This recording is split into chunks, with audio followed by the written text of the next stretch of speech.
Java मध्ये logical operators विषयकपाठं प्रति स्वागतम्। अस्मिन् पाठे वयं लाजिकल् आपरेटर्स् इत्येतत् उपयुज्य मल्टिपल् एक्स्प्रेषन्स् इत्येतत् कथं परिशीलनीयं तथा फक्किकाम् उपयुज्य आद्यतायाः अतिक्रमणं कथं कर्तव्यम् इत्यादीनि अध्येष्यामः। अस्मिन् पाठे वयम् उबुन्तु 11.10 जेडीके 1.6 एक्लिप्स 3.7 इत्येतान् उपयुञ्जामहे।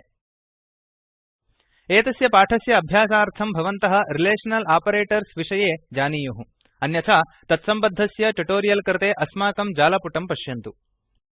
लाजिकल् आपरेटर्स् इत्येतं मल्टिपल् कण्डीषन्स् इत्येतेषां परिशीलनार्थम् उपयुञ्ज्महे।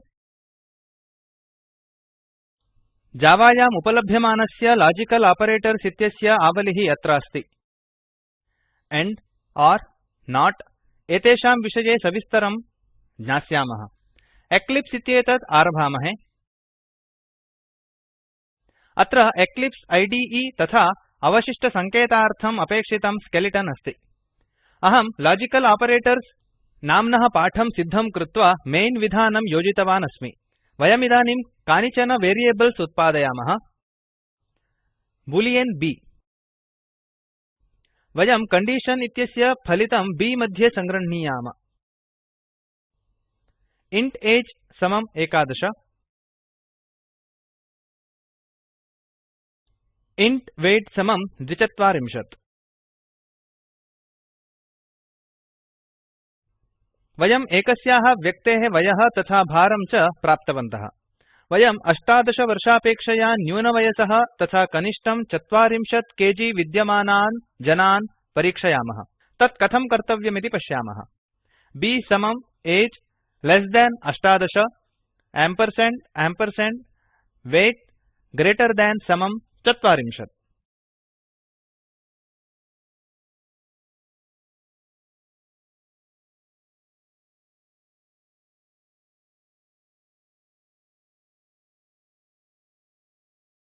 अस्मिन् वाक्ये द्वयम् एक्स्प्रेषन्स् तथा तयोः मध्ये द्वयम् एम्पर्सेण्ड् चिह्नानि युक्तानि सन्ति। एतद् वयः 18 अपेक्षया न्यूनमस्ति वा तथा भारः 40 प्रति समम् अस्ति वा आहोस्वित् अधिकम् इति परीक्षां करोति। एतत् आपरेषन् एण्ड आपरेषन् इति वदन्ति। वयमिदानीं b इत्यस्य मौल्यं मुद्रापयामः। System dot out dot println b। संरक्ष्य रन् कुर्वन्तु।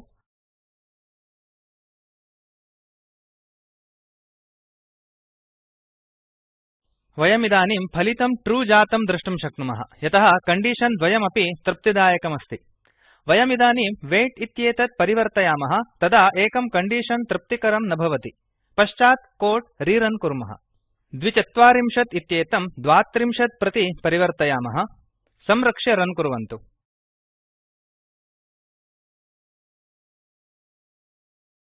इदानीं फलितं फाल्स् इति भवति।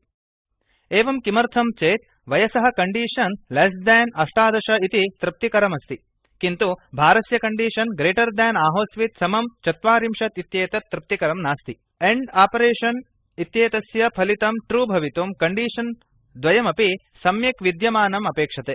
तस्मात् अस्माकं फलिते फाल्स् इत्येतत् प्राप्तवन्तः। एवं रीत्या एम्पर्सेण्ड् चिह्नद्वयम् एण्ड आपरेषन् इत्येतत् कर्तुम् उपयुञ्जामहे। इदानीं वयं वयः तथा भारं च प्राप्तवन्तः, तथा तयोः अन्यतरं तृप्तिदायकं भवति चेत् अलम् इति वदामः। अन्यथा अस्माभिः प्रथमं कण्डीषन् आहोस्वित् द्वितीयं कण्डीषन् सम्यगस्ति वा इति द्रष्टव्यं भवेत्। एतत् ओर् आपरेषन् इत्येतत् उपयुज्य क्रियते। वयमिदानीं पूर्वतनं कण्डीषन् निष्कासयामः। तथा च नुदन्तु age less than or equal to 15 pipe weight less than or equal to 30।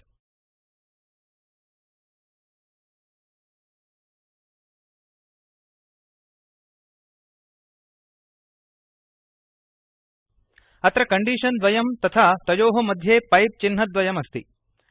एतद्वाक्यं दत्तयोः उभयोः मध्ये न्यूनातिन्यूनम् एकं कण्डीषन् तृप्तिदायकमस्ति वा इति परीक्षां करोति। वयमिदानीं कोड् रन् कृत्वा फलितं पश्यामः। संरक्ष्य रन् कुर्वन्तु। फलितं ट्रू जातं पश्यामः। एवं किमर्थं चेत् ओर् आपरेषन् एण्ड ऑपरेशन इव कंडीशन द्वयमपि सम्यक् भवेत् इति न अपेक्षते। एतत् कनिष्ठम् एकं कंडीशन सम्यक् विद्यमानम् अपेक्षते। वेट इत्यस्य कंडीशन तृप्तिकरं नास्ति चेदपि एज इत्यस्य कंडीशन तृप्तिकरम् अस्ति इत्यतः वयं फलितं ट्रू इत्येतत् प्राप्नुमः। इदानीं कंडीशन द्वयमपि यथा दोषः भवेत् तथा एज इत्येतदपि परिवर्तयामः, तथा फलितं पश्यामः। 11 इत्येतत् 18 प्रति परिवर्तयन्तु। संरक्ष्य रन् कुर्वन्तु। इदानीं फलितं फाल्स् जातमस्ति, यतः कंडीशन द्वयमपि तृप्तिकरं नास्ति। एवं वयं पैप् चिह्नद्वयं OR ऑपरेशन कर्तुम् उपयुञ्ज्महे। इदानीं 15 वर्षापेक्षया अधिकवयोयुक्तानां तथा 30 किलो अपेक्षया भारं विद्यमानानां जनानां परीक्षणापेक्षा अस्ति इति वदामः। अन्यथा इदमिदानीं कृतस्य साक्षात् विरुद्ध कंडीशन इत्येतस्य परीक्षणस्य अपेक्षा अस्ति। एतादृशसन्दर्भेषु वयं नोट् ऑपरेशन उपयुञ्ज्महे। आदौ कंडीशन इत्येतत् फक्किकायाः अन्तः योजयन्तु। तथा कंडीशन इत्येतस्य आदौ आश्चर्यसूचकचिह्नं योजयन्तु। आश्चर्यसूचकचिह्नस्य उपयोगेन फक्किकायाः अन्तः विद्यमानस्य विरुद्धं कंडीशन परीक्षयामः। पूर्वतनं फलितं फाल्स् आसीत् इत्यतः तदिदानीं निश्चयेन ट्रू भवत्येव। पश्यामः। संरक्ष्य रन् कुर्वन्तु। यथा वयं पश्यामः फलितं पूर्वतनस्यापेक्षया विरुद्धमेवास्ति। एवं आश्चर्यसूचकचिह्नम् उपयुज्य नोट् ऑपरेशन कृतवन्तः। वयमिदानीं 15 वर्षापेक्षया न्यूनं विद्यमानाः जनाः अपेक्षिताः इति वदामः। आहोस्वित् 18 वर्षापेक्षया कनीयाः 40 किलो अपेक्षया न्यूनभाराः जनाः। एतत् कंडीशन कथं कर्तुं शक्यते इति पश्यामः। पूर्वतनं कंडीशन निष्कास्य नुदन्तु एज् लेस् देन् 15 और एज् लेस् देन् 18 तथा वेट् लेस् देन् 40।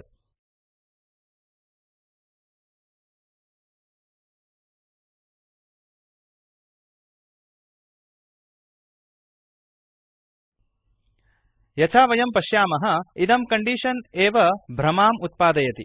तदपेक्षया OR ऑपरेशन पूर्वं करोति वा आहोस्वित् एण्ड ऑपरेशन इति न ज्ञायते। एतद् ऑपरेटर इत्यस्य आद्यताम् अवलम्ब्य अस्ति। एतादृशसन्दर्भेषु वयं फक्किकाम् उपयुज्य आद्यताम् अतिक्रान्तुं शक्नुमः, तथा कंडीशन स्पष्टीकर्तुं शक्यते। तस्मात् फक्किकां योजयामः।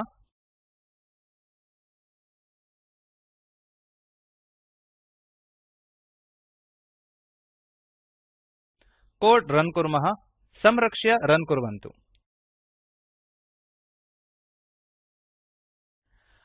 इदानीं प्रथमं एज् लेस् देन् 15 इत्येतत् कंडीशन तृप्तिकरं नास्ति चेदपि द्वितीयं कंडीशन एज् लेस् देन् 18 तथा वेट् लेस् देन् 40 तृप्तिकरमस्ति।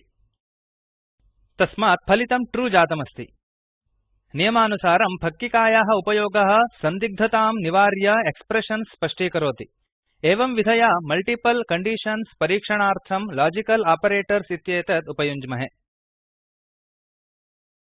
अत्र असौ पाठः समाप्यते। वयम् एतावता लॉजिकल ऑपरेटर्स् विषये, लॉजिकल ऑपरेटर्स् उपयुज्य मल्टिपल एक्स्प्रेशन्स् इत्येतेषां परीक्षणम्, आवरणमुपयुज्य आद्यतायाः अतिक्रमणं कथम् इत्यादीनि अधीतवन्तः।